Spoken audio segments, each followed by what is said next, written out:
الشیطان الرجیم بسم اللہ الرحمن الرحیم یا بنی اسرائیل اذکروا نعمتی التی انعمت علیکم وانی فضلتکم علی العالمین واتقوا یوما لا تجزی نفس عن نفس شیئا ولا يقبل منها شفاعة ولا یؤخذ منها عدل ولا هم ینصرون صدق اللہ العظیم رب اشرح لی صدری ویسر لی امری واحلل عقدۃ من لسانی یفقہوا قولی۔ جیسا کہ میں نے عرض کیا تھا، سورہ بقرہ کے 5ویں رکوع سے اور 14ویں رکوع تک تو مسلسل، بلکہ 15ویں رکوع کی بھی پہلی 2 آیات شامل کرنی ہوں گی۔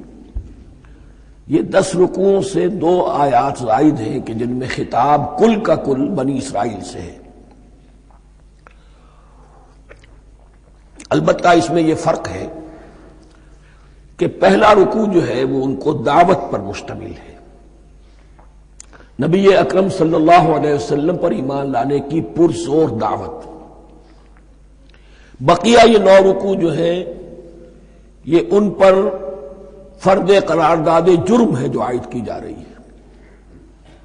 ہم نے تمہارے ساتھ یہ احسان و اکرام کیا، تم پر یہ فضل کیا، یہ کرم کیا، تمہیں یہ حیثیت دی، تمہیں یہ مقام دیا، تم نے اس طور سے اپنے اس مشن کی خلاف ورزی کی، اپنے مقام اور مرتبے کو چھوڑ کر اور دنیا پرستی اختیار کی۔ یہ جو 9 رکوع ہیں ان میں بنی اسرائیل کی تاریخ کا تو یوں سمجھیے کہ ایک بہت بڑا حصہ اور نمایاں اس کے فیچرز آئیں گے، لیکن یہ سمجھ لیجئے کہ اصل میں یہ امت مسلمہ کو بھی ایک پیشگی تنبیہ ہے کہ کوئی مسلمان امت جب بگڑتی ہے تو یہ چیزیں اس میں آ جاتی ہیں۔ چنانچہ احادیث موجود ہیں حضور کی، لَيَأْتِيَنَّ عَلَىٰ أُمَّتِي مَا أَتَىٰ عَلَىٰ بَنِي إِسْرَائِيلَ حَزْوَ النَّعْلِ بِالنَّعْلِ، میری امت پر بھی وہ سب حالات وارد ہوں گے جو بنی اسرائیل پر آئے، بالکل ایسے جیسے ایک جوتی دوسری جوتی سے مشابہ ہوتی ہے۔ ایک اور حدیث میں فرمایا لَتَتَّبِعُنَّ سُنَنَ مَن قَبْلِكُمْ، تم لازماً اپنے سے پہلوں کی پیروی کرو گے۔ اور اس میں اس حد تک بھی آپ نے وضاحت کر دی کہ اگر وہ سابق امت مسلمہ، سابق امت، اگر وہ گوہ کے بل میں گھسی تھی تم بھی گھسو گے، اور اگر ان میں کوئی بدبخت ایسا اٹھا جس نے اپنی ماں سے زنا کیا تو تم میں سے بھی کوئی شقی ایسا ضرور اٹھے گا جو یہ حرکت کرے گا۔ اس اعتبار سے ان رکوعوں کو پڑھتے ہوئے یہ نہ سمجھیے یہ اگلوں کی داستان ہے، پچھلوں کی کہانیاں ہیں، نہیں۔ خوش طرح باشد کے سر دل براں، گفت آیت در حدیث دیگراں، یہ ہمارے لیے ایک آئینہ ہے اور ہمیں ہر مرحلے پر سوچنا ہوگا، دروں بینی کرنی ہوگی، انٹروسپیکشن، کہ کہیں اسی گمراہی میں ہم مبتلا تو نہیں۔ دیکھتے جائیے گا۔ دوسرا نقطہ پہلے سے یہ سمجھ لیجئے، یہ جو 2 آیتیں میں نے 6 رکوع کی تلاوت کی ہیں، بعین ہی یہی 2 آیتیں 15ویں رکوع میں آئیں گی، اور اس کو یوں سمجھیے کہ یہ 2 بریکٹس ہیں۔ 9 رکوعوں کا مضمون ان 2 بریکٹس کے درمیان ہے۔ یہ 2 آیتیں یہاں سے بریکٹ شروع ہو رہی ہیں، وہ 2 آیتیں ان پر بریکٹ ختم ہو رہی ہیں، بعین ہی وہی آیات۔ ایک آیت میں تو شوشے کا بھی فرق نہیں، دوسری آیت میں صرف ترتیب بدلی ہے، مضمون وہی ہے۔ اس کے مابین جو کچھ ہے، اس سے باہر یہ جو 5واں رکوع تھا، اس کے مضامین گویا کہ ضرب کھا رہے ہیں بریکٹ کے اندر کے سارے مضامین سے۔ یہ حساب کا بہت ہی عام فہم سا قاعدہ ہے، بریکٹ کے باہر کوئی رقم لکھی ہوئی ہے جس کے بعد کوئی زبر، کوئی جمع یا تفریق اگر نہیں ہے تو وہ ضرب کھائے گی، بریکٹ کے اندر جتنی بھی ویلیوز ہیں ان کے ساتھ ضرب کھائے گی۔ تو گویا کہ ہر قدم پر حضور پر دعوت، ایمان لانے کی دعوت اس پورے معاملے میں موجود ہے، اس لیے کہ اس میں بعض آیتیں ایسی آ گئی ہیں، ایک زیادہ نمایاں ایک کم نمایاں، جن سے کچھ لوگوں کو مغالطہ ہوا یا کچھ لوگوں نے فتنہ پیدا کیا جان بوجھ کر۔ یہ فتنہ ایک بار پیدا ہوا تھا اکبر کے زمانے میں، دین الہی کی شکل میں، کہ صرف خدا کو مان لینا، آخرت کو مان لینا اور نیک اعمال کرنا نجات کے لیے کافی ہے، کسی رسول پر ایمان لانا ضروری نہیں ہے۔ یہ صوفیہ میں بھی یہ فتنہ بہت بڑے پیمانے پر آیا. مسجد مندر ہکڑو نور، مسجد میں اور مندر میں ایک ہی نور ہے، سب مذاہب ایک ہی ہے. سارا فرق جو ہے شریعتوں کا ہے، عبادت کے ظاہری شکل کا ہے، وہ ہے رسولوں سے متعلق. رسولوں کو بیچ میں سے نکال دیجئے تو یہ دین الہی رہ جائے گا، اللہ کا دین. اتنا بڑا فتنہ تھا کہ جب ہندوستان میں سیاسی اعتبار سے، حکومت کے اعتبار سے مسلمانوں کا اقتدار چوٹی پر تھا، کلائمیکس پر، اکبر اعظم، اس وقت یہ دین الہی کا فتنہ اٹھا کہ دین محمدی کا اب دور ختم ہو گیا. وہ 1000 سال کے لیے تھا، 1000 سال پورے ہو گئے، اب الف ثانی ہے، دوسرا 1000 سال ہے، اس کے لیے نیا دین ہے. اسے دین اکبری بھی کہا گیا اور دین الہی بھی کہا گیا. اور اس میں ایک آیت آئے گی جس سے استدلال کیا ہے کچھ لوگوں نے. اس صدی میں پھر یہ فتنہ اٹھا تھا گاندھی کے فلسفے کے ذریعے سے، اور ایک بہت بڑا نابغہ انسان مسلمانوں میں سے، بہت بڑا نابغہ، جینیس، ابوالکلام آزاد، وہ بھی اس فتنے کا شکار ہو گیا. متحدہ قومیت. چنانچہ گاندھی اپنی پرارتھنا میں کچھ قرآن کی تلاوت بھی کراتا تھا، کچھ گیتا بھی پڑھواتا تھا، کچھ اپنشدوں سے، کچھ بائبل سے، کچھ گرو گرنتھ سے. معلوم ہو یہ سب ٹھیک ہے، سب ایک ہے، سب لوگوں کو ایک ہونا چاہیے، ایک قوم ہونا چاہیے. مذہب تو انفرادی معاملہ ہے، کوئی مسجد میں چلا جائے، کوئی مندر میں چلا جائے، گردوارے میں چلا جائے، کوئی چرچ میں چلا جائے، کوئی سینیگاگ میں چلا جائے، کیا فرق واقع ہوتا ہے؟ اس کا توڑ یہی ہے کہ سمجھ لیجئے یہ جو 7 آیتیں ہیں 5ویں رکوع کی، یہ ہے بریکٹ کے باہر، اور یہ ضرب کھا رہی ہے مسلسل. اس بریکٹوں کے درمیان جتنی بھی مضمون آ رہا ہے وہ سب ان کے تابع ہوگا. گویا کہ جہاں تک حضور پر ایمان لانے کا معاملہ ہے وہ انڈرسٹوڈ سمجھا جائے گا، مقدر سمجھا جائے گا ہر مرحلے پر ان 2 بریکٹوں کے مابین. اب چلیے بسم اللہ. یا بنی اسرائیل اذکروا نعمتی التی انعمت علیکم وانی فضلتکم علی العالمین. اے اسرائیل کی اولاد، یاد کرو میرے اس انعام کو جو تم پر ہوا. اس کی وضاحت میں کر چکا ہوں، لیکن یہاں جو الفاظ آ رہے ہیں بہت زوردار. وانی فضلتکم علی العالمین.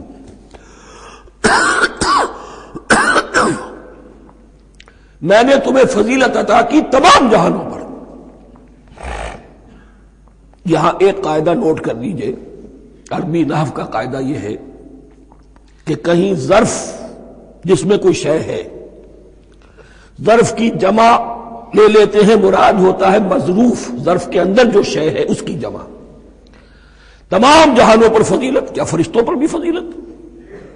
نہیں، جہان والوں پر، تمام اقوام عالم پر تمہیں فضیلت عطا کی، یہ مطلب ہے اس کا. تمام عالموں پر، تمام جہانوں پر، یعنی تمام جہان والوں پر. اس انسان عالم انسانیت کے اندر جتنے بھی مختلف گروہ ہیں، نسلیں ہیں، طبقات ہیں، ان میں فضیلت ہے.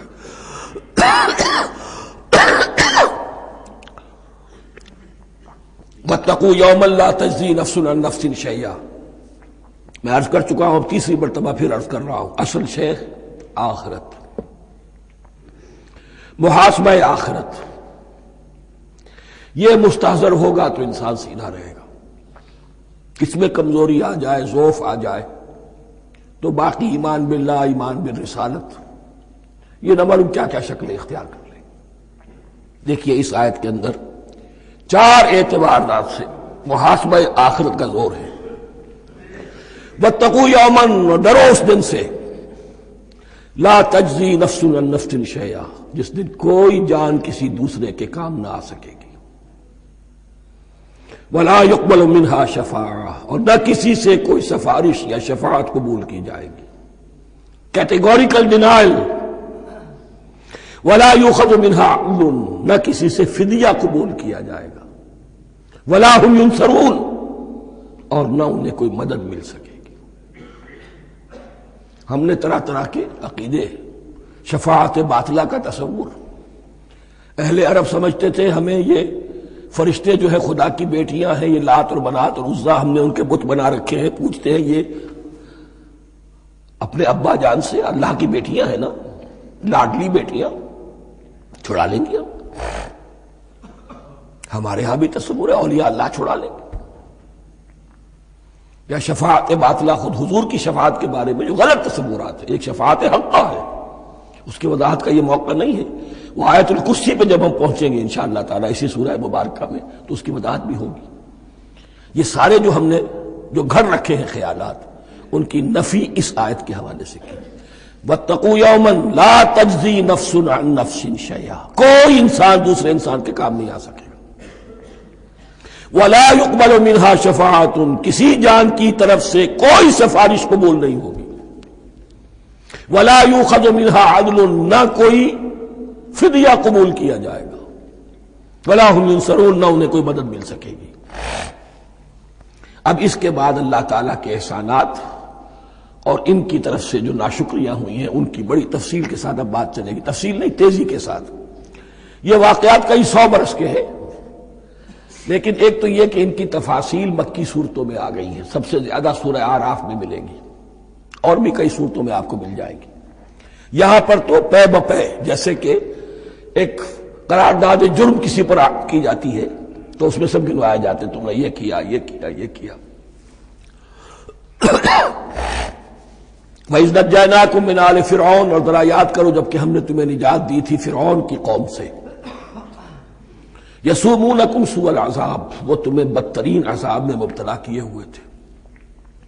يُذَبِّحُونَ أَبْنَاءَكُمْ وَيَسْتَحْيُونَ نِسَاءَكُمْ، تمہارے بیٹوں کو ذبح کر ڈالتے تھے اور تمہاری عورتوں کو زندہ رکھتے تھے۔ عورتیں تو پھر ان کے کام آتی تھی، گھر میں کام کاج کے لونیاں بنتی تھی، گھروں میں ڈال دیتے تھے، لیکن لڑکوں کو، اور یہ 2 موقع پر ہوا ہے بنی اسرائیل کے ساتھ، یہ بعد میں انشاءاللہ اس کی تفصیل آئے گی۔ وَفِي ذَلِكُمْ بَلَاءٌ مِّن رَبِّكُمْ عَظِيمٌ، اور یقیناً اس میں تمہارے رب کی طرف سے تمہارے لیے بڑی آزمائش تھی۔ وَإِذْ فَرَقْنَا بِكُمُ الْبَحْرَ، اور یاد کرو جب کہ ہم نے تمہارے لیے سمندر کو پھاڑ دیا یا دریا کو پھاڑ دیا۔ یہ ایک مختلف فی بات ہے کہ کس جگہ سے کراس کیا تھا بنی اسرائیل نے ایجپٹ سے سینائی پیننسولا آنے کے لیے، جزیرہ نما سینا میں۔ ایک رائے یہ کہ دریائے نیل کو کراس کر کے گئے ہیں، لیکن یہ بات غلط ہے، دریائے نیل تو مصر کے اندر ہے، وہ کبھی بھی مصر کی حد نہیں بنا۔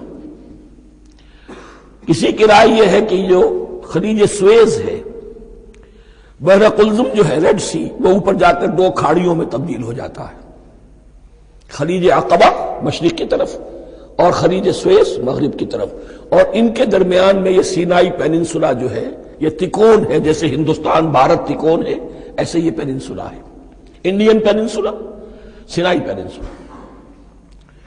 اور یہ سویز کینال تو بعد میں بنی ہے، خلیج سویز اور میڈیٹرینین بحیرہ روم کے درمیان یہ کچھ چھوٹی چھوٹی، اگرچہ چھوٹی تھی سمندر کے لحاظ سے، بہت بڑی بڑی جھیلیں تھیں، اور ان جھیلوں ہی کو پھر جوڑ جوڑ کر درمیان میں جو خشکی تھی اس کو کاٹ کر سویز کینال بنائی گئی ہے۔ تو اب تو یہ مسلسل ایک رابطہ ہے، لیکن معلوم ہوتا ہے کہ یا تو خلیج سویز کو کراس کیا ہے حضرت موسیٰ علیہ السلام نے، اور یہی میری رائے زیادہ یہی ہے، اس لیے کہ کوہ طور جو ہے وہ اس پیننسولا کی ٹپ پر ہے، نیچے ہے یہاں، جہاں پر ان کا قیام رہا، اور جہاں پھر حضرت موسیٰ کو 40 دن کے لیے کوہ طور پر بلا کر اور پھر انہیں تورات دی گئی ہے۔ تو معلوم ہوتا ہے کہ جو خلیج سویز ہے اسے کراس کیا ہے۔ کراس کس طرح کیا ہے کہ حضرت موسیٰ کے عصا کی ایک ضرب سے سمندر پھٹ گیا۔ فَكَانَ كُلُّ فِرْقٍ كَالطَّوْدِ الْعَظِيمِ، دونوں طرف چٹانوں کے مانند پہاڑ کی طرح جو ہے وہ سمندر کھڑا ہو گیا، اس کے راستے سے یہ نکل گئے۔ اور پھر جب فرعون اور اپنا لشکر لے کر جب آیا ہے، اس نے سوچا ہم بھی نکل جائیں، وہ غرق ہو گئے، اس لیے کہ دونوں طرف کا پانی آپس میں مل گیا۔ یہ تھی کیفیت، اور معجزانہ کیفیت تھی، یہ کوئی فطرت کے یا نیچر کے اصول کے مطابق بات نہیں تھی، اور میں عرض کر چکا ہوں، آپ کو بتا چکا ہوں معجزہ کسے کہتے ہیں۔ وَإِذْ فَرَقْنَا بِكُمُ الْبَحْرَ فَأَنْجَيْنَاكُمْ، جب ہم نے تمہارے لیے یا تمہارے ساتھ سمندر کو پھاڑ دیا، تمہارے لیے، تمہارے گزرگاہ بنانے کے لیے، تو تمہیں تو نجات دے دی۔ وَأَغْرَقْنَا آلَ فِرْعَوْنَ وَأَنْتُمْ تَنظُرُونَ، اور تمہاری نگاہوں کے سامنے فرعون کے لاؤ لشکر کو غرق کیا، تم دیکھ رہے تھے۔ یہ گزر چکے تھے، اس ساحل پر کھڑے ہیں، ادھر سے یہ داخل ہوئے ہیں اور پانی دونوں طرف سے آ کر مل گیا اور یہ غرق ہو گئے۔ وَإِذْ وَعَدْنَا مُوسَىٰ 40 لَيْلَةً، اور یاد کرو پھر جب کوہ طور پر ہم نے موسیٰ کو 40 دن کے لیے بلایا۔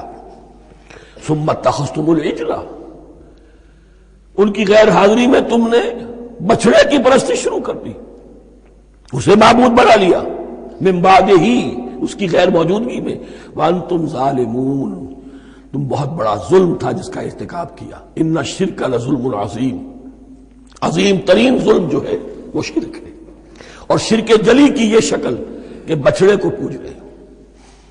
ثم عفونا عنکم من بعد ذلک، پھر ہم نے تمہیں اس کے بعد بھی معاف کیا۔ یہ ہمارا کرم رہا ہے، ہماری رحمت رہی۔ من بعد ذلک لعلکم تشکرون، تاکہ تم شکر کرو۔ وَإِذْ آتَيْنَا مُوسَى الْكِتَابَ وَالْفُرْقَانَ لَعَلَّكُمْ تَهْتَدُونَ، اور یاد کرو جب کہ ہم نے موسیٰ کو کتاب اور فرقان عطا فرمائی۔ یہ فرقان حق اور باطل کے درمیان فرق کر دینے والی چیز، اور کتاب عام طور پر جو آتا ہے وہ شریعت کے لیے آتا ہے۔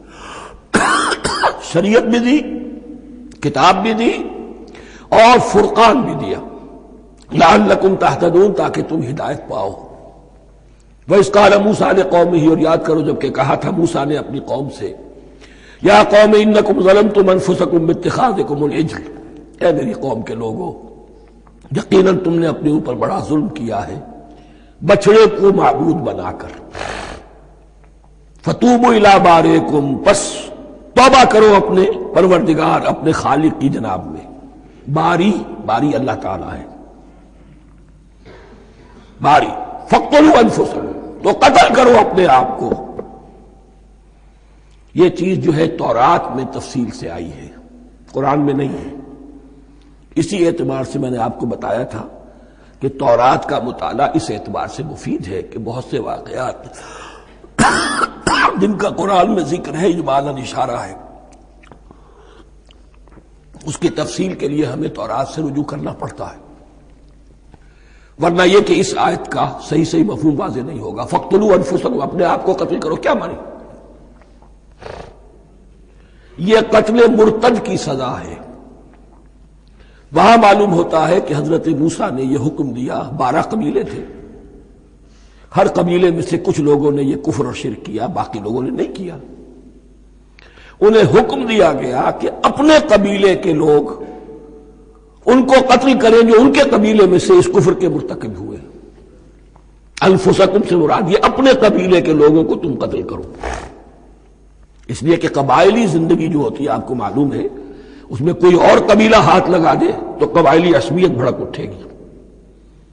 70,000 یہودی قتل ہوئے، اس سے بڑی توبہ اور ممکن نہیں، اس سے بڑا پرج، کسی بھی آئیڈیولوجیکل پارٹی کے اندر پرج بہت ضروری ہوتا۔ کچھ لوگ آ گئے ایک نظریے کو قبول کر کے، رفتہ رفتہ نظریہ اوجل ہو گیا، کچھ مفادات، کچھ چودراہٹیں یہ مقدم ہو گئی، اسی سے جماعتیں خراب ہوتی ہیں، غلط راستے پہ پڑ جاتی ہیں، تحریکیں بھٹک جاتی ہیں۔ تو آئیڈیولوجیکل پارٹی، نظریاتی جماعتیں پرج کرتی رہتی ہیں کہ جو بھی ہمارے نظریے سے ہٹ گئے اب ان کو ہم کاٹ کر علیحدہ کر دیں۔ اور یہی سے قتل مرتد، تو یہ چیز حدیث میں ہے یا پھر قرآن میں یہاں ہے۔ اس حوالے سے جو لوگ ہمارے ہاں بعض علماء بھی ہیں، جدید دانشور ہیں، جو قتل مرتد کی جو حد ہے اسلام میں اس کو تسلیم نہیں کرتے، لیکن میرے نزدیک یہ شریعت موسوی کا تسلسل ہے کہ شریعت موسوی کی جس شے کو بدلا نہ گیا ہو، جس کے بارے میں صراحتاً یہ معلوم نہ ہو کہ یہ شے تبدیل کر دی گئی، تو وہ شریعت محمدی کا جز بن گئی۔ زنا پر رجم کا معاملہ بھی یہی ہے۔ قرآن مجید میں رجم کی صحیح آیت کوئی موجود نہیں ہے، حدیث میں ہے۔ قرآن مجید میں مرتد کے قتل کے لیے کوئی آیت موجود نہیں ہے، حدیث میں ہے، سنت میں ہے، اور دونوں کی کا جو منبع ہے وہ اصل میں تورات ہے۔ تو اس بات کو اچھی طرح نقل کر لیجئے، یہ جگہ اکثر لوگ جو ہیں یہاں بہت سرسری طور سے گزر جاتے ہیں، یہ بہت اہم ہے، اور اس کے لیے تورات کی طرف رجوع کیجئے۔ 70,000، 6 لاکھ کل تھے، جب یہ مصر سے نکلے ہیں 6 لاکھ تھے. کتنے عرصے کے بعد پیننسولا پہنچے ہیں، سینائی پیننسولا میں اور طور میں کچھ اور ان کی تعداد بڑھ گئی ہوگی، لیکن یہ کہ ان میں سے 70 لاکھ کو قتل کیا اپنے ہاتھوں سے. ہر قبیلے نے اپنے جو مرتد تھے ان کو اپنے ہاتھ سے قتل کیا. فَتُوبُوا إِلَىٰ بَارِئِكُمْ فَاقْتُلُوا أَنفُسَكُمْ ذَٰلِكُمْ خَيْرٌ لَكُمْ عِندَ بَارِئِكُمْ، یہی تمہارے لیے تمہارے رب کے نزدیک بہتر بات ہے. فَتَابَ عَلَيْكُمْ، تو اللہ نے تمہاری توبہ قبول کر لی. توبہ قبول کس طرح ہوئی؟ یہ تزکیہ ہوا ہے امت کا کہ ان میں سے جن لوگوں نے اتنی بڑی غلط حرکت کی ہے ان کو کاٹ کر، ذبح کر کے، ان کو قتل کر کے پھینک دیا. انہ هو التواب الرحیم، یقیناً وہ تو ہے ہی بہت توبہ کا قبول فرمانے والا اور بہت رحم فرمانے والا. وَإِذْ قُلْتُمْ يَا مُوسَىٰ لَن نُّؤْمِنَ لَكَ حَتَّىٰ نَرَى اللَّهَ جَهْرَةً، ایک اور واقعہ ان کی تاریخ کا. اور یاد کرو جب کہ تم نے کہا تھا اے موسیٰ ہم تو تمہاری بات نہیں مانیں گے. ایمان کے بعد جب لام کا حرف آئے تو اس کے معنی صرف تصدیق کے ہوتے ہیں. لن نؤمن لک، ہم آپ کی بات کی تصدیق نہیں کریں گے، حتی نر اللہ جہرتن، جب تک کہ ہم دیکھ نہ لیں اللہ کو عیانن. ہمیں کیا پتا اللہ نے یہ کتاب دی آپ کو، آپ تو لے کر آ گئے. ہمارے سامنے تو پتھر کی کچھ تختیاں ہیں، اس پہ کچھ لکھا ہوا، کس نے لکھا ہمیں کیا پتا. اب دیکھیے ایک حضرت موسیٰ کی خواہش تھی رب ارنی انظر الیک، وہ کچھ اور شے تھی. یہ تخریبی ذہن ہے جو یہ کہہ رہا ہے کہ ہم بھی چاہتے ہیں کہ اللہ کو اپنی آنکھوں سے دیکھیں اور معلوم ہو کہ واقعی اس نے یہ کتاب آپ کو دی ہے. فَأَخَذَتْكُمُ الصَّاعِقَةُ، تو تمہیں آپ پکڑا ایک بہت بڑی کڑک نے، ایک بہت بڑی کڑک ہوئی اور سب کے سب مردہ ہو گئے. وَأَنْتُمْ تَنظُرُونَ، تمہارے دیکھتے دیکھتے ایک کڑک نے تمہیں آ لیا. ثُمَّ بَعَثْنَاكُم مِّن بَعْدِ مَوْتِكُمْ، پھر ہم نے تمہیں دوبارہ اٹھایا تمہاری موت کے بعد. بعض لوگ اس کی یہ تعویل کر رہے ہیں کہ یہ موت نہیں تھی بلکہ بے ہوش ہو گئے تھے، یعنی جو بھی کڑک تھی اس کی وجہ سے سب کے سب بے ہوش ہو کے گر گئے. لیکن میرے نزدیک یہاں تعویل کی ضرورت نہیں. بعد سے بعد الموت اللہ کے لیے کوئی مشکل نہیں. ہم الفاظ کو خواب کاہے کو ان کے اصل جو مفہوم ہے جو کہ صاف ہے صریح ہے اس سے خواب کاہے کے لیے موڑ کر لے کر جائیں. ثم بعثناکم من بعد موتکم لعلکم تشکرون، تاکہ تم شکر کرو. وظللنا علیکم الغمام وانزلنا علیکم المن والسلوى، اور ہم نے تم پر ابر کا سایہ کیا. اب 6 لاکھ کا قافلہ چل رہا ہے، سینائی پیننسولا، صحرا، کوئی اوٹ نہیں، کوئی سایہ نہیں، دق و دق، دھوپ کی تبش. تو اللہ کا فضل ہوا کہ ایک سائے کی طرح ابر جو ہے ان کے ساتھ ساتھ جہاں جہاں وہ جا رہے ہیں وہ ابر ان پر سایہ کیے ہوئے. وَأَنزَلْنَا عَلَيْكُمُ الْمَنَّ وَالسَّلْوَىٰ، کھانے کو کچھ نہیں تو من اور سلوہ نازل کیے گئے. من ایسے اترتا تھا رات کے وقت کہ جیسے شبنم کے قطرے ہوتے ہیں، لیکن وہ ہوتا تھا کسی ایسی چیز کا جس میں شیرینی تھی، اور پھر وہ زمین پر آ کر جم کر وہ ایک گویا کے دانہ بن جاتے تھے. یہ ان کا اناج ہو گیا. کاربوہائیڈریٹ سپلائی اس سے ہو گئی، من سے. اور سلوہ ایک خاص قسم کا پرندہ بٹیر کی شکل کا جو بے پناہ بڑی تعداد میں ان کے بڑے بڑے جھنڈ آتے تھے شام کے وقت، اور وہ ان کے ڈیرا جہاں ہوتا تھا اس کے گرد وہ اتر آتے تھے، اور رات کی تاریکی میں یہ آسانی سے ان کو پکڑتے تھے، ان کو کھاتے تھے بھون کر، اور یہ ان کی پروٹین ہو گئی. پوری غذا جو ہے اللہ تعالیٰ نے ان کو فراہم کر دی. وَأَنزَلْنَا عَلَيْكُمُ الْمَنَّ وَالسَّلْوَىٰ كُلُوا مِن طَيِّبَاتِ مَا رَزَقْنَاكُمْ، کھاؤ ان پاکیزہ چیزوں کو جو ہم نے تمہیں عطا کی ہیں. وَمَا ظَلَمُونَا، ہم نے تو ان پر کوئی ظلم نہیں کیا. وَلَٰكِن كَانُوا أَنفُسَهُمْ يَظْلِمُونَ، لیکن وہ خود ہی اپنے اوپر ظلم ڈھاتے رہے، ہر قدم پر نافرمانی اور ناشکری. اس کی بھی ناشکری آگے آ جائے گی چل کر، من و سلوہ سے بھی ناشکری کی انہوں نے. وَإِذْ قُلْنَا ادْخُلُوا هَٰذِهِ الْقَرْيَةَ فَكُلُوا مِنْهَا حَيْثُ شِئْتُمْ رَغَدًا وَادْخُلُوا الْبَابَ سُجَّدًا وَقُولُوا حِطَّةٌ نَغْفِرْ لَكُمْ خَطَايَاكُمْ. اور یاد کرو جب کہ ہم نے تم سے کہا تھا اس شہر میں داخل ہو جاؤ اور پھر کھاؤ اس میں سے بافراغت جہاں سے چاہو جو چاہو، لیکن دیکھنا دروازے میں داخل ہونا جھک کر، اور کہتے رہنا مغفرت مغفرت مغفرت، ہم تمہاری خطاؤں سے درگزر فرمائیں گے۔ اس آیت کو سمجھنے کے لیے ذرا تاریخی بات سمجھ لیجئے۔ صحرائے سینا میں آنے کے بعد، اور یہ جو کتاب تورات انہیں مل گئی تھی، اس کے بعد حضرت موسیٰ علیہ السلام کے ہی زمانے میں انہیں جہاد اور قتال کا حکم ہوا۔ اس سے پوری قوم نے انکار کر دیا، یہ سورہ مائدہ میں آئے گا۔ اس پر اللہ تعالیٰ نے ایک سزا مسلط کر دی ان پر کہ 40 برس تک اسی صحرا میں بھٹکتے پھریں گے۔ اگر یہ ابھی قتال کرتے، جہاد کرتے، تو پورا فلسطین ان کے ہاتھ پر ابھی فتح کرا دیتے، لیکن چونکہ انہوں نے بزدلی دکھائی ہے، اب سزا یہ ہے فَإِنَّهَا مُحَرَّمَةٌ عَلَيْهِمْ 40 سَنَةً يَتِيهُونَ فِي الْأَرْضِ، اب 40 برس تک یہ اسی صحرا میں بھٹکتے پھریں گے، اور ارض فلسطین جو ان کے لیے ارض موعود تھی وہ ان پر حرام کر دی گئی 40 سال کے لیے۔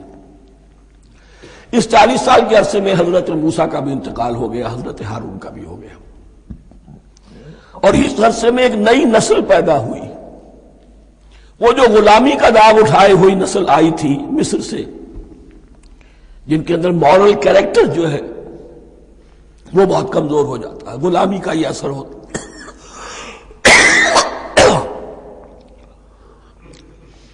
وہ پوری نسل ختم ہو گئی، نئی نسل اب پیدا ہوئی، 40 برس صحرا میں پیدا ہوئے، یہی پلے بڑھے، ان میں اب ایک جذبہ تھا۔ حضرت موسیٰ کے پھر جو خلیفہ تھے یوشع ابن نون، جوشوا، تورات میں ان کا نام جوشوا ہے، یوشع، ان کی سرکردگی میں اب بنی اسرائیل کی اس نئی نسل نے قتال کیا، جنگ کی، اور پہلا شہر جو فتح ہوا وہ اریحا۔ آج بھی وہ شہر جو ہے جیریکو جو آپ دیکھتے ہیں خبروں کے اندر آتا ہے بار بار، اریحا اس کا پرانا نام ہے، یہ شہر فتح ہوا۔ اس فتح کی بات کا تذکرہ ہو رہا ہے۔ یاد کرو جب کہ ہم نے تم سے کہا تھا اس بستی میں، اس شہر میں داخل ہو جاؤ فاتحانہ، اور پھر جو کچھ یہاں ہے، جو نعمتیں ہیں، ان سے متمتع ہو، کھاؤ پیو، لیکن داخل ہونا سجدہ کرتے ہوئے، مراد کیا؟ جھک کر، یعنی ایسا نہ ہو کہ تکبر کی وجہ سے تمہاری گردنیں اکڑ جائیں، گردنیں جھکا کر اللہ کا احسان مانو، یہ نہ سمجھو کہ یہ فتح تم نے حاصل کی۔ اس کی تفسیر اصل میں نظر آتی ہے حضور کی شخصیت میں، کہ جب فتح مکہ کے موقع پر مکے میں داخل ہوئے ہیں تو جس سواری پر آپ بیٹھے ہوئے تھے، آپ کی پیشانی اس کی گردن کے ساتھ جڑی ہوئی تھی۔ یہ وقت ہوتا ہے جب کہ تکبر اور تعلی، فاتح کی حیثیت سے آنا، اور بندہ مومن کے لیے یہی وقت ہے تواضع کا، جھکنے کا۔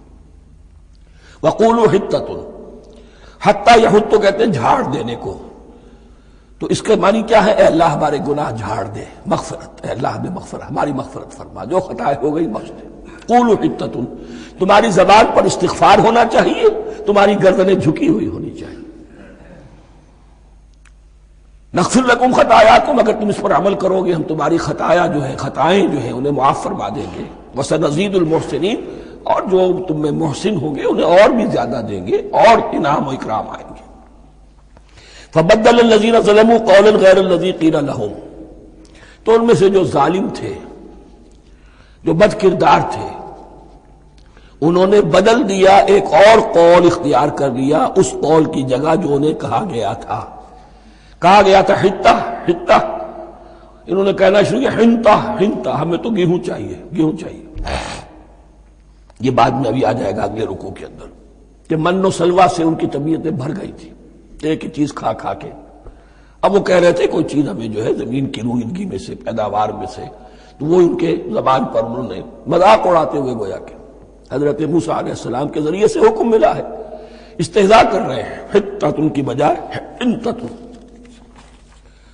فَأَنزَلْنَا عَلَى الَّذِينَ ظَلَمُوا رِجْزًا مِّنَ السَّمَاءِ بِمَا كَانُوا يَفْسُقُونَ، تو جن لوگوں نے یہ حرکت کی تھی ان پر ہم نے آسمان سے ایک بہت بڑا عذاب نازل کیا۔ تورات سے معلوم ہوتا ہے کہ پلیگ آئی اور جنہوں نے یہ حرکت کی تھی وہ سب کے سب ہلاک ہو گئے یریکو کے اندر، بما کانوا یفسقون، بسبب اس نافرمانی کے جو انہوں نے کی۔ وَإِذِ اسْتَسْقَىٰ مُوسَىٰ لِقَوْمِهِ فَقُلْنَا اضْرِب بِّعَصَاكَ الْحَجَرَ۔ اب یہ پھر سے رائے سیرا کا واقعات آ رہے ہیں، ان میں ترتیب زمانی نہیں ہے۔ اریحا کی فتح جو ہے حضرت موسیٰ کے بعد ہے، لیکن اب یہاں پہ پھر ابھی وہ جو صحرائے تیہ میں جب بھٹک رہے تھے پھر اس کا ذکر ہے۔ وَإِذِ اسْتَسْقَىٰ مُوسَىٰ لِقَوْمِهِ فَقُلْنَا اضْرِب بِّعَصَاكَ الْحَجَرَ، اور جب کہ موسیٰ کی قوم نے موسیٰ سے پانی طلب کیا۔ اب صحرا میں آپ کو معلوم ہے جہاں پڑاؤ تھا اب وہاں پانی نہیں ہے، 6 لاکھ ہو 7 لاکھ ہو کتنے افراد ہو پانی چاہیے۔ وَإِذِ اسْتَسْقَىٰ مُوسَىٰ لِقَوْمِهِ فَقُلْنَا اضْرِب بِّعَصَاكَ الْحَجَرَ، تو ہم نے کہا کہ اپنے عصا سے ضرب لگاؤ چٹان، فَانْفَجَرَتْ مِنْهُ اثْنَتَا عَشْرَةَ عَيْنًا، تو اس سے 12 چشمے پھوٹ بہے۔ فجر کہتے ہیں کسی شے کے پھٹ کر کوئی چیز برآمد ہو۔ فجر جو ہوتی ہے، فجر کا وقت رات کی تاریکی کا پردہ چاک ہوتا ہے اور سپیدہ سحر نمودار ہوتا ہے۔ فَانْفَجَرَتْ مِنْهُ اثْنَتَا عَشْرَةَ عَيْنًا، تو 12 چشمے پھوٹ بہے۔ قَدْ عَلِمَ كُلُّ أُنَاسٍ مَشْرَبَهُمْ، یہاں اناس سے کیا مراد ہے؟ ہر قبیلہ، ہر قبیلے نے اپنا گھاٹ معین کر لیا۔ 12 قبیلے تھے، اگر علیحدہ علیحدہ نہ ہوتا معاملہ، 12 چشمے اسی لیے دیے گئے کہ لڑے نہ جھگڑے نہ۔ پانی تو بہت بڑی چیز ہے، کہیں پانی پینے پلانے پہ جھگڑا اور کہیں گھوڑا آگے بڑھانے پہ جھگڑا، یہ تو قبائلی زندگی کے اندر ہوتی ہی چیزیں۔ تو اس اعتبار سے اللہ تعالیٰ نے ان کے لیے یہ سہولت کی کہ 12 چشمے پھوٹ بہے۔ قد علم کل اناس مشربہم، ہر ایک نے اپنا گھاٹ جان لیا، معین کر لیا۔ کلوا واشربوا من رزق اللہ، گویا کہ کہہ دیا گیا کہ کھاؤ اور پیو اللہ کے رزق میں سے۔ ولا تعثوا فی الارض مفسدین، اور زمین میں فساد مچاتے نہ پھرو۔ کھانے پینے کے لیے پانی بھی ادھر آ گیا، کھانے کے لیے من و سلوہ آ گیا۔ اب دیکھیے ان کی ناشکری۔ وَإِذْ قُلْتُمْ يَا مُوسَىٰ لَن نَّصْبِرَ عَلَىٰ طَعَامٍ وَاحِدٍ، یاد کرو جب کہ تم نے کہا تھا اے موسیٰ ہم ایک کھانے پر تو صبر نہیں کر سکتے، کھا کھا کے بکھتا گئے ہیں من و سلوہ۔ فَادْعُ لَنَا رَبَّكَ، تو ذرا اپنے رب سے دعا کرو، پکارو ہمارے لیے اپنے رب کو۔ یخرج لنا، وہ نکالے ہمارے لیے، مما تنبت الارض، زمین کی روئیدگی اور پیداوار میں سے، نباتات ارضی میں سے، من بقلہا، اس کی ترکاریاں، وقصائہا، اور ککڑیاں، کھیرے اور ککڑیاں، ان سب کے لیے یہ لفظ ہے۔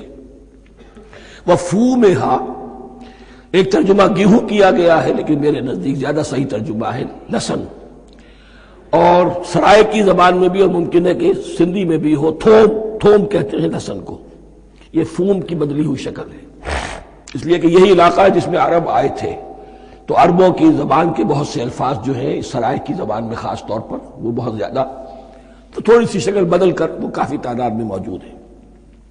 وعدسہا، اور دال خاص طور پر مسور کی، وبصلہا، اور پیاز۔ اب جو چٹخارے جس سے بنتے ہیں سالن کے، ان کی زبانیں وہ چٹخارے مانگ رہی۔ ظاہر بات ہے کہ اگر وہ سلوا بھی تھا، بٹیرا ہے، اسے آگ کے اوپر ذرا سا تپایا اور کھایا، وہ ایک ہی خاص قسم کی غذا ہے جو چل رہی ہے۔ اسی طرح من جو ہے وہ ایک خاص قسم کا سیریل ان کے لیے بن گیا ہے۔ لیکن یہ جو چٹخارے ہیں یہ تو لہسن سے ہے، پیاز سے ہے، ترکاریوں سے ہے، ان تمام چیزوں سے، دال کا اپنا ایک ذائقہ ہے۔ قَالَ تَسْتَبْدِلُونَ الَّذِي هُوَ أَدْنَىٰ بِالَّذِي هُوَ خَيْرٌ، حضرت موسیٰ نے فرمایا کیا تم وہ شے بدلے میں لینا چاہتے ہو اس کے، کیا وہ شے جو کمتر ہے بدلے میں چاہتے ہو اس کے کہ جو بہتر ہے؟ من و سلوہ کہیں بہتر ہے اللہ کی طرف سے جو تمہیں دیا گیا ہے، تم اس سے تمہارا جی بھر گیا ہے، اس کو ہاتھ سے دے کر چاہتے ہو کہ یہ ادنا چیزیں تمہیں ملے۔ اہبتوا مصرا، اب یہ لفظ آ گیا اہبتوا، اب ظاہر بات ہے یہ آسمان سے زمین پر اترنے کے لیے لفظ نہیں ہے اہبتوا، یہاں اس کا ترجمہ صحیح ہوگا سیٹل ڈاؤن سم ویئر۔ اگر زمین کی یہ چیزیں چاہیے تو کہیں سیٹل ہو جاؤ اور کاشت کرو، بیج ڈالو، آبیاری کرو، یہ ساری چیزیں تمہیں مل جائیں۔ اہبطوا مصرا، کہیں سیٹل ڈاؤن ہو جاؤ، کہیں اتر پڑو کسی بستی میں، کسی علاقے میں، فإن لکم ما سألتم، تمہیں مل جائے گا جو کچھ کہ تم نے مانگا۔ وَضُرِبَتْ عَلَيْهِمُ الذِّلَّةُ وَالْمَسْكَنَةُ وَبَاءُوا بِغَضَبٍ مِّنَ اللَّهِ۔ اب یہ ہے ان کی وہ خباثتیں، ان کے وہ ناشکریاں، ان کی وہ معصیتیں، ان پر جو آخری حکم دیا جا رہا ہے، جو اگر آپ برا نہ مانیں تو میں عرض کروں گا آج یہود پر اتنا اپلیکیبل نہیں ہے جتنا مسلمانوں پر ہے۔ ضربت علیہم الذلۃ والمسکنۃ وباؤوا بغضب من اللہ۔ ذلت اور مسکنت، کم ہمتی ان پر تھوپ دی گئی۔ ضربت علیہم، it was heaped upon them، the humiliation was heaped upon them۔ ضربت علیہم الذلۃ والمسکنۃ وباؤوا بغضب من اللہ، اور وہ اللہ کا غضب لے کر لوٹے۔ وہی امت جس کے بارے میں فرمایا وَأَنِّي فَضَّلْتُكُمْ عَلَى الْعَالَمِينَ، اسی امت کا پھر یہ حشر ہوا۔ کیوں ہوا؟ نافرمانی۔ تمہیں کتاب دی تھی کہ تم پیروی کرو، تمہیں کتاب دی تھی کہ اسے قائم کرو۔ وَلَوْ أَنَّ أَهْلَ الْكِتَابِ أَقَامُوا التَّوْرَاةَ وَالْإِنْجِيلَ وَمَا أُنزِلَ إِلَيْهِمْ مِنْ رَبِّهِمْ لَأَكَلُوا مِنْ فَوْقِهِمْ وَمِنْ تَحْتِ أَرْجُلِهِمْ۔ اگر یہ تورات اور انجیل کو قائم کرتے، نافذ کرتے، تو نعمتیں زمین بھی اگلتی، ان کے قدموں کے نیچے سے نعمتیں جو ہیں وہ پھوٹتی، اور ان کے سروں کے اوپر سے بھی بارش ہوتی نعمتوں کی۔ لیکن اگر تم نے اس کو چھوڑ کر اپنی خواہشات، اپنے نظریات، اپنے خیالات، اپنا تمرد، اپنی سرکشی، اپنی حاکمیت، اپنی مصلحتیں، اپنی عقل، اس کو بالا تر کیا، تو پھر جو قوم اللہ کے قانون کی، اللہ کی ہدایت کی، اللہ کی کتاب کی امین ہوتی ہے دنیا میں، وہ اللہ کی ریپرزنٹیٹو ہوتی ہے، نمائندہ ہوتی ہے۔ اگر وہ اپنے عمل سے مس ریپرزینٹ کرے اللہ کو، تو وہ کافروں سے بڑھ کر مغضوب اور کافروں سے بڑھ کر مبغوض ہو جاتی ہے۔ مغضوب بھی، مبغوض بھی۔ اس لیے کافروں کو تو دین پہنچانا تمہارے ذمہ تھا، تم نے دین ان کو کیا پہنچانا تھا، تم تو خود دین سے منحرف ہو گئے۔ آج اس جگہ پر امت مسلمہ کھڑی ہے کہ 1.25 بلین یا 1.5 بلین، 125 کروڑ عزت نام کی شے نہیں ہے کہ عزت نام تھا جس کا گئی تیمور کے گھر سے۔ سارے معاملات دنیا کے G7 G15 کے ہاتھ میں ہیں۔ سیکیورٹی کونسل اس کے پرماننٹ ممبر کا ویٹو ہے، اور نہ سیکیورٹی کونسل میں اور نہ کہیں کسی G7 میں، نہ G9 میں، نہ G15 میں کوئی مسلمان ملک نہیں۔ کس نمی پرست کی بھیا کیستی۔ ہماری اپنی پالیسیز کہیں اور طے ہوتی ہیں، ہمارے اپنے بجٹ کہیں اور بنتے ہیں، ہماری صلح اور جنگ کسی اور کے اشارے سے ہوتی ہے۔ ریموٹ کنٹرول، یہ ذلت اور مسکنت۔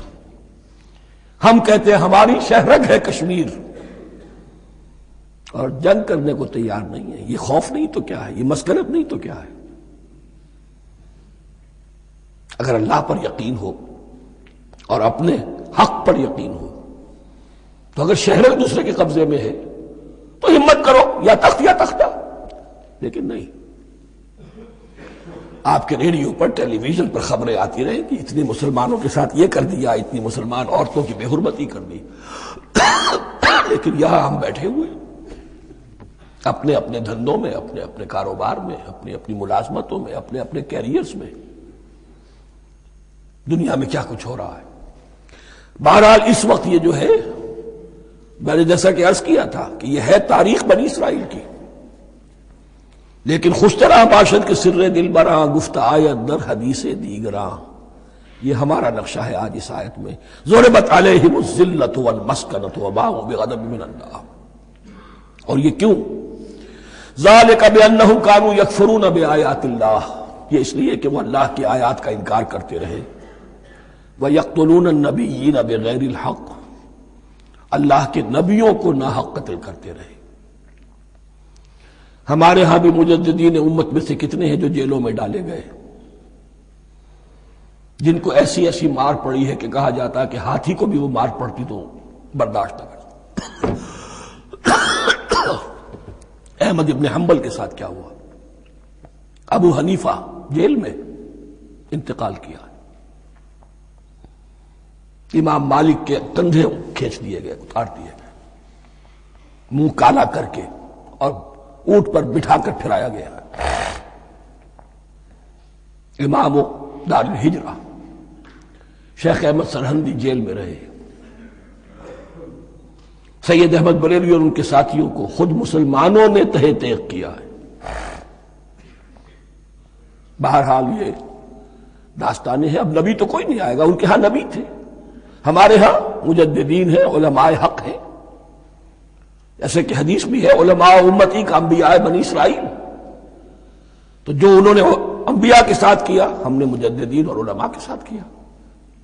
ذالک بما عصوا وکانوا یعتدون، اور یہ ہوا ان کی نافرمانیوں کی وجہ سے اور حد سے تجاوز کرنے کی وجہ سے۔ اللہ تعالیٰ تو ظالم نہیں، اللہ نے تو اونچا مقام دیا تھا، ہمیں بھی خیر امت قرار دیا، کنتم خیر امت اخرجت للناس تأمرون بالمعروف وتنہون عن المنکر وتؤمنون باللہ۔ اب اگر ہم نے وہ اپنا مشن چھوڑ دیا تو ذلت اور مسکنت وہ ہمارا مقدر بن گئی۔ اللہ کا قانون اور اللہ کا عدل بے لاگ ہے، وہ فرام امہ ٹو امہ چینج نہیں ہوتا۔ سنت اللہ جو ہے لن تجد لسنت اللہ تحویلا ولن تجد لسنت اللہ تبدیلا، اللہ کی سنت بدلتی نہیں۔ بنی اسرائیل کا جو حشر ہوا آج وہ ہمارا ہو رہا ہے۔ بہرحال اس پر میری جو کتاب ہے سابق اور موجودہ مسلمان امتوں کا ماضی حال اور مستقبل، اس کا مطالعہ کیجیے۔ اب آ گئی وہ آیت کہ جس سے استدلال کیا گیا ہے کہ ایمان بالرسالت نجات کے لیے ضروری نہیں ہے۔ ان الذین آمنوا والذین ہادوا والنصارى والصابئین من آمن باللہ والیوم الآخر وعمل صالحا فلہم اجرہم عند ربہم ولا خوف علیہم ولا ہم یحزنون۔ یقیناً جو لوگ ایمان لائے، اور اس سے مراد ہے جو ایمان لائے حضور پر، محمد پر صلی اللہ علیہ وسلم، والذین ہادوا، اور جو یہودی ہو گئے، والنصارى، اور نصرانی، والصابئین، اور صابی وہ لوگ تھے عراق کے علاقے میں رہتے تھے جو کہتے تھے کہ ہم دین ابراہیمی پر ہیں، لیکن ان کے ہاں بھی بہت کچھ بگڑ گیا تھا، جیسے حضرت ابراہیم کی نسل حضرت اسماعیل کی نسل بگڑ گئی تھی تو اس طرح وہ بھی بگڑ گئے تھے، ستارہ پرستی زیادہ تر ان کے ہاں تھی۔ من آمن باللہ والیوم الآخر، جو کوئی بھی ایمان لایا اللہ پر اور یوم آخر پر، وعمل صالحا، اور اس نے عمل کیے اچھے، فلہم اجرہم عند ربہم، تو ان کے لیے محفوظ ہے ان کا اجر ان کے رب کے پاس، ولا خوف علیہم ولا ہم یحزنون، اور نہ ان پر کوئی خوف ہوگا اور نہ وہ کسی حزن سے دوچار ہوں گے۔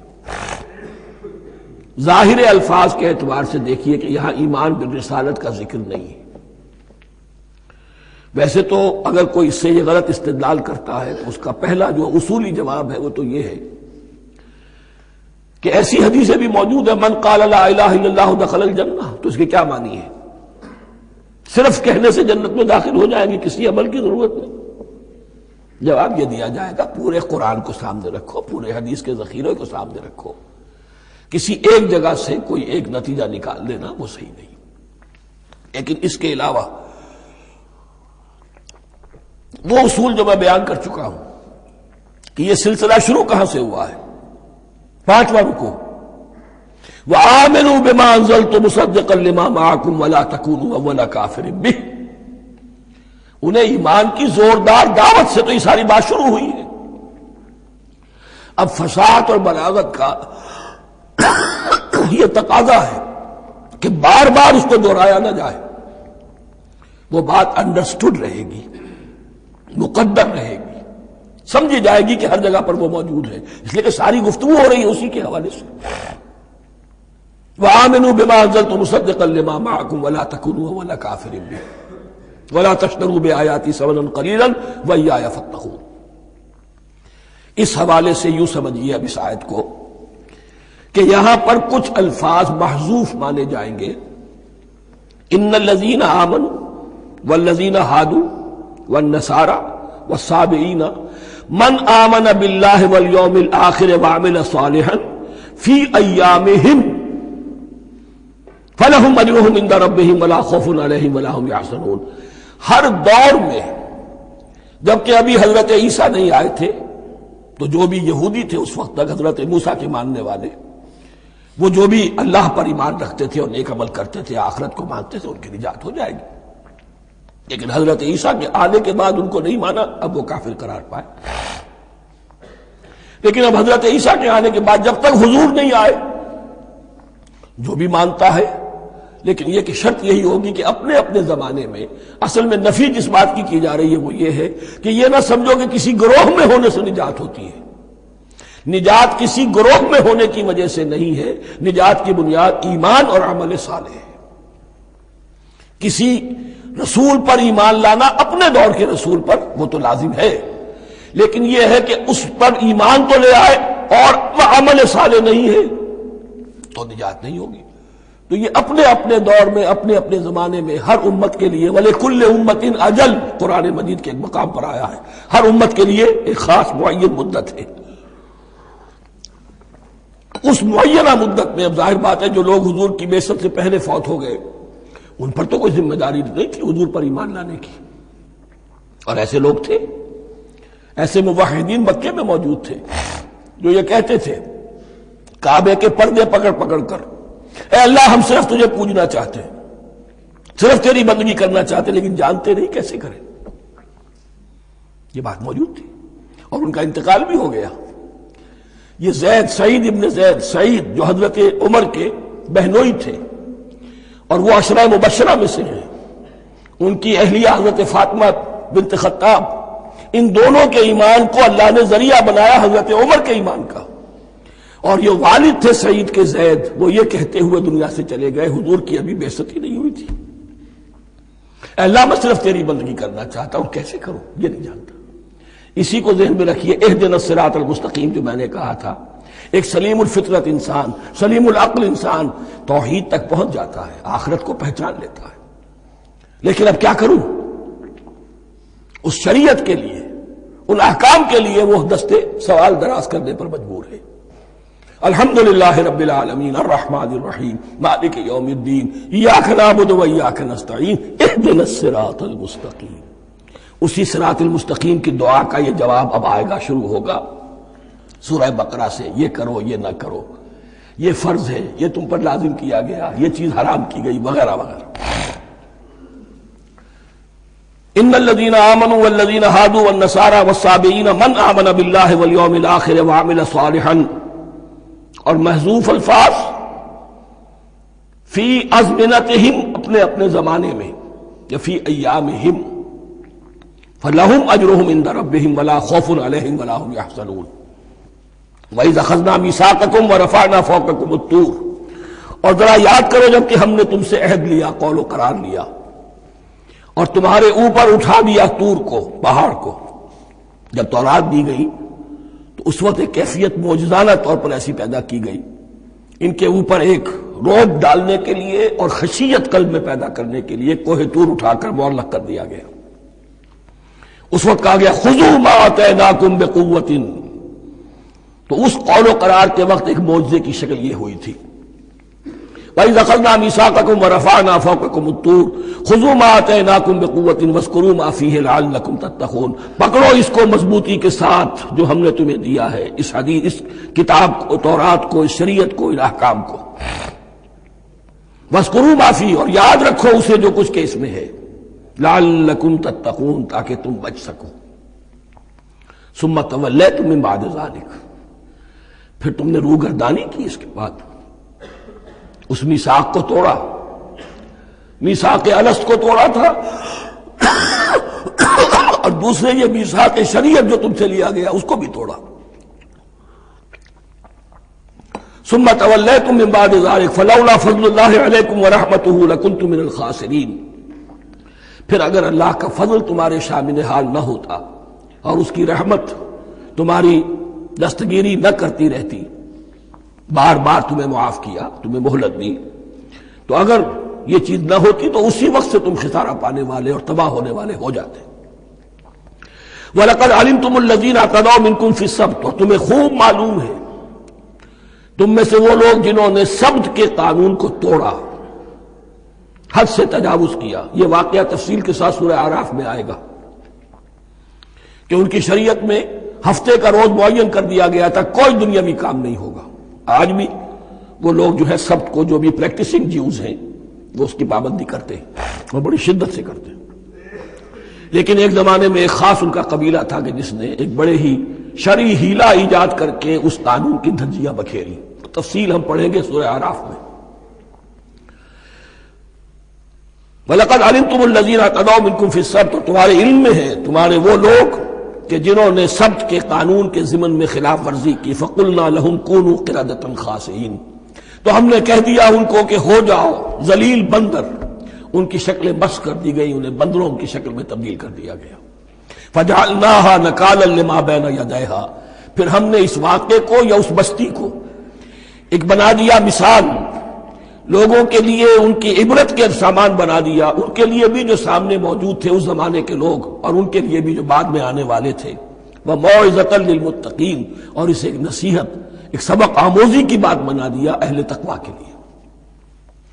وَإِذْ قَالَ مُوسَىٰ لِقَوْمِهِ إِنَّ اللَّهَ يَأْمُرُكُمْ أَن تَذْبَحُوا بَقَرَةً، اور یاد کرو جب کہ موسیٰ نے اپنی قوم سے کہا یقیناً اللہ تمہیں حکم دیتا ہے کہ گائے کو ذبح کرو۔ یہ واقعہ میں پہلے آپ کو بتا دوں، پھر ہم یہ آیات تیزی سے پڑھ لیں گے۔ بنی اسرائیل میں ایک شخص قتل ہو گیا، عامیل نامی، اور قاتل کا پتہ نہیں چل رہا تھا۔ اللہ تعالیٰ نے حضرت موسیٰ کے ذریعے سے حکم دیا کہ ایک گائے کو ذبح کرو اور اس کے جسم کے ایک ٹکڑے سے اس مردے کو چھوؤ، وہ جی اٹھے گا اور وہ بتا دے گا میرا قاتل کون ہے۔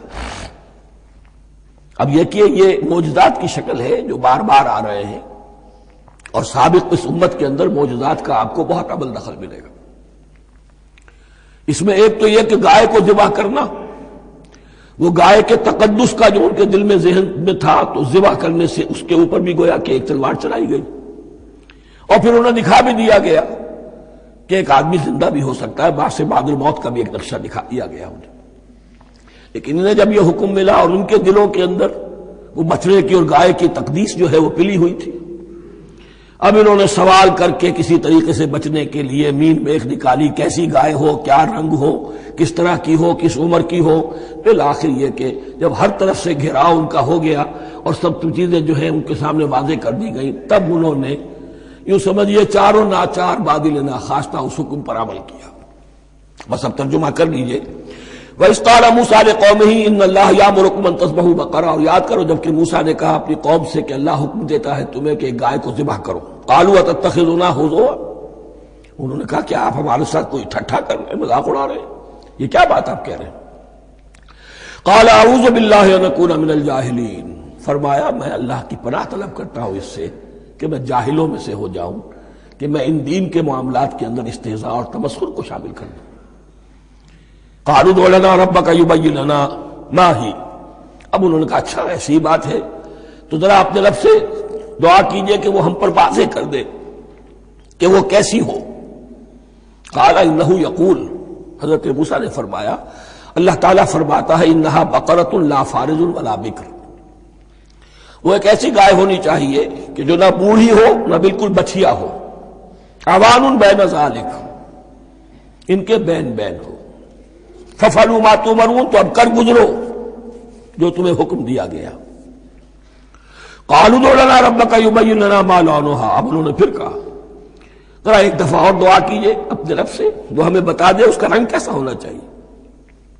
قَالَ إِنَّهُ يَقُولُ إِنَّهَا بَقَرَةٌ صَفْرَاءُ فَاقِعٌ لَوْنُهَا تَسُرُّ النَّاظِرِينَ، فرمایا اللہ فرماتا ہے کہ وہ گائے ایسی ہونی چاہیے زرد رنگ، شوخ رنگ، شوخ زرد رنگ کی، چمکیلی، جو دیکھنے والوں کو خوب اچھی لگے، پسند آئے، دل میں کھپ جانے والی۔ اب جو زیادہ سے زیادہ ان کے ہاں مقدس سمجھے جاتے تھی گائے، رفتہ رفتہ سوال کر کے اگر پہلے ہی حکم پر وہ کر دیتے تو کسی بھی گائے کو ذبح کر دیتے، لیکن یہاں گھیراؤ ان کا ہو رہا ہے کہ جس کی تقدس کا ان کے ذہن میں زیادہ سے زیادہ تاثر ہے اسی کو واضح کیا جائے۔ قالوا ادع لنا ربک یبین لنا ما ہی، پھر انہوں نے کہا ذرا اللہ سے دعا کیجئے اور وہ ہمیں یہ بتائے کہ وہ کیسی ہو۔ ان البقرہ تشابہ علینا، یقیناً ہم کچھ شبہ میں پڑ گئے ہیں، یہ گائے کا معاملہ مشتبہ ہو گیا ہے ہم پر۔ قال انہ یقول، فرمایا اللہ فرماتا ہے انہا بقرۃ لا ذلول تثیر الارض ولا تسقی الحرث، وہ ایک ایسی گائے ہونی چاہیے کہ جو کوئی جس سے مشقت نہ لی جاتی ہو، نہ وہ ہل جوتتی ہو اور نہ وہ رہٹ کا پانی کھینچتی ہو۔ تسیر الارض، نہ تو وہ زمین کو جوتنے میں ہل چلانے میں کام میں لی جائے، ولا تسقی الحرث، اور نہ کھیتی کو پانی پلانے کے لیے وہ پانی کھینچنے میں استعمال کیا جائے۔ مسلمتن، اور پوری سالم ہونی چاہیے، یک رنگ، لا شیۃ فیہا، اس میں کسی دوسرے رنگ کا کوئی داغ تک نہ ہو۔ اب کیا کرتے، گھیراؤ میں آ گئے۔ قالوا الآن جئت بالحق، کہا انہوں نے کہ ٹھیک ہے اب تو آپ نے بات جو ہے پوری طریقے سے واضح کر دی۔ فذبحوها وما كانوا يفعلون، تب انہوں نے اس کو ذبح کیا اور وہ کرنے والے نہیں تھے، دل میں نہیں تھا، باذل ناخواش تھا۔ اب دیکھیے یہاں ترتیب ذرا واقعے کی جو ہے مختلف ہو گئی ہے۔ جو اس ذبح بقرہ کا سبب تھا وہ بعد میں بیان ہو رہا ہے، تورات میں چونکہ واقعات کو اس طریقے سے بیان کیا ہے لہذا وہاں ترتیب دوسری ہے۔